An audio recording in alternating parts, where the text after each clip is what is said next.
Hi, I'm Harriet Frew and I write and podcast about the psychology of eating disorders. I've personally recovered from bulimia and have worked as a therapist for 20 years. I hope to inspire, educate and improve understanding about eating disorders through my writing and audio. Names used are fictional and stories shared are a combined insight of many client experiences. I believe that full recovery is possible for everyone. So if you have an eating disorder, you're probably sensitive and hugely empathic. You're the wonderful caretaker and often the listener in conversations. And when you're not isolating yourself, you know the minutiae of your friends' lives and have been a sounding board for many difficult conversations. And sometimes you may feel that your personality is multifaceted. You're fantastic at screening the person in front of you and then adapting to meet their needs. You can be the listener, the enthusiast, the quieter one. You flex and switch adeptly to your environment to create harmony and avoid tension. And people probably like you a lot. You're reliable, friendly, non-abrasive, positive. You probably don't feel very likeable though. Deep down in your core, relationships may feel unsafe and it can be hard to trust others.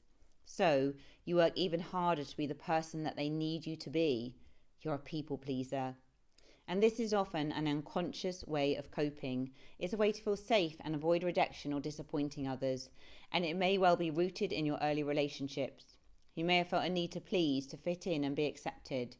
You learned that adopting the pleasing role avoided conflict with others. Conflict may have felt terrifying. And humans are tribal animals. It makes a lot of sense to protect yourself from any possible rejection from the tribe. So although pleasing smooths out the present moment and alleviates friction, it comes with huge costs. Because people pleasing means that your needs are squashed and hidden. And you might come away from social interactions feeling emotionally sapped and exhausted. You might feel extremely isolated and misunderstood by others. You may feel overlooked or taken for granted, or that people don't respect you. You may not know who you are without pleasing. And your personal likes and dislikes sway to agree with the outside. And pleasing can also breed resentment. Underneath it, an unexploded volcano quietly simmers. You may be disconnected from this as you feel guilty for not pleasing and having your own needs. And pleasing behaviours can impact your relationship with food. People pleasing is something that I struggled with for many years, and you can read more about my experiences on Substack. My anger was often leaking daily through intense frustration at the world. I felt no permission to have these needs. It felt self-indulgent and wrong to honour my personal boundaries and preferences. In fact, it brought up massive irrational guilt which was challenging to bear. I would be too much and a burden to others, and I would escape with food to push down the feelings and self-soothe, which of course just amplified my inner rage and descending mood. So when you people please, food can become the soother and stress reliever. You restrict to shut down emotions and block out the overwhelm or anxiety. You've absorbed too much of other people's energy and you binge eat to dissociate and escape. You eat the food but you eject it through vomiting, spitting or laxatives. And this can be a metaphor for the outside emotional saturation which you absorb like a sponge. So you need to get rid of, to reset and calm down. It's the metaphorical exhale. You wipe the slate clean. You start again. You are emotionally reset. Now this is maladaptive coping, but also safe coping and one that is internally managed. It's just you and food. This is safe and an intimate relationship. Rather than setting the boundary or having the conversation or taking care of you, it's directed towards food. And sometimes ferociously, violently, binging or purging or restriction can feel frantic and punishing. It still feels safer than the possible rejection, disappointment or conflict. So how can you connect inwards and support yourself in a healthy way? Number 1, slowing down and beginning to connect with yourself. So you're probably racing fast through life. You don't have time to listen to inner thoughts and feelings. These are avoided and pushed down. In truth, you may feel scared to address what lies beneath, and if you listen, could you even trust your inner compass? So begin to strengthen this inner connection to yourself through journaling. Give yourself 100% permission to write down whatever is on your mind without judgment. And your initial reams of words will be questioning and unsure, but you'll gain clarity and self-connection through persistence and repetition. You will notice certain themes arising through your words. You will realize that sometimes your writing might indicate a passing mood or impulse, whereas when consistently committing to the process, the relevant themes will arise again and again, and bit by bit, you will slowly begin to gain clarity and connection with your emotions, thoughts, intuition, and feelings. So slowly, you'll begin to develop self-trust. Number 2, working to heal your attachment style in relationships.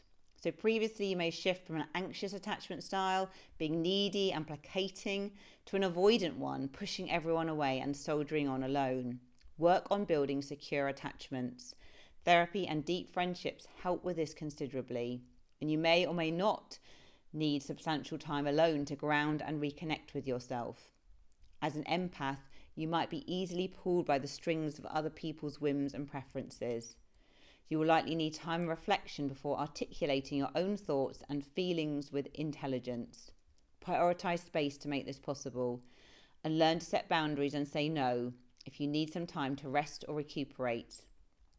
Number 3, saying goodbye to relationships that are not serving you or the other person. A relationship based on people-pleasing and non-authenticity is on shaky ground. Outwardly, a relationship may look quite wonderful, but there will inevitably be a torrent of anger lingering that could erupt and blow things out of the water at any point. This doesn't feel safe. It is not established on genuine connection and being fully seen. There's a lot of conditionality. So letting go can be a painful and grieving process, not only for you, but for others too. As there will be aspects of these relationships with shared memories and joy that have helped the younger version of you to thrive, and you can be grateful for this. And you might not need to end a relationship, but simply have firmer boundaries in place. Number 4, value authenticity over fawning and placating to keep the peace. Having authenticity and genuineness as core values will help you implement wise decision-making when you feel tempted to please. Yes, this sometimes means that you'll be disliked or disappoint others, but in many cases, others will graciously accept your honesty. Sometimes they won't, but winning over difficult people is no longer a pastime you might wish to pursue time and energy into. And number 5, building inner self-trust. Other people may guide or support you, but ultimately you are the expert on yourself. You can take responsibility for your own life experience. To help with this, you may find it beneficial not to overconsume too much information, education, or opinions. Yes, there is always more to learn, but the internal processing and integration of information through your own filter and wisdom is vitally important. The journey is never ending. Look back and see how far you have come. And do you relate to this? Do share your own experiences of people pleasing and how you are healing this.